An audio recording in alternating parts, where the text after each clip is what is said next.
ঠিক 5ই আগস্টের একদিন পরে বেগম জিয়াকে হাসপাতালে দেখতে যাওয়ার সুযোগ আমার হলো এবং সেখানে ডক্টর জাহিদ সাহেবের বদান্যতায় দীর্ঘ সময় একান্ত সাক্ষাতে ওনার সঙ্গে কথা বলার সুযোগ হলো। চিন্তা করেন, যেই মহিলা অশীতিপর বয়সে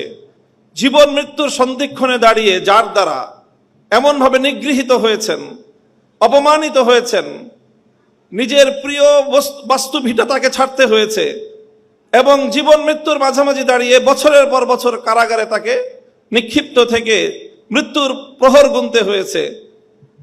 যার উপর অত্যাচার এবং নির্যাতনের কোনো সীমা ছিল না, সেই বেগম জিয়া যখন জানতে পারে তার সামনেই তো ঘটছিল বাংলাদেশের এই পরিবর্তন, পট পরিবর্তন, শেখ হাসিনার এই পতন, স্বাভাবিকভাবেই তখন তো তার সঙ্গে কথা বললে প্রতিক্রিয়ার মধ্যে শেখ হাসিনার কিছু পর্যালোচনা, শেখ হাসিনার শাসনামলের কিছু জুলুম নির্যাতনের কিছু বিবরণ, তার ক্ষোভ, তার দুঃখ, মর্মবেদনার কিছু গল্প উঠে আসার কথা।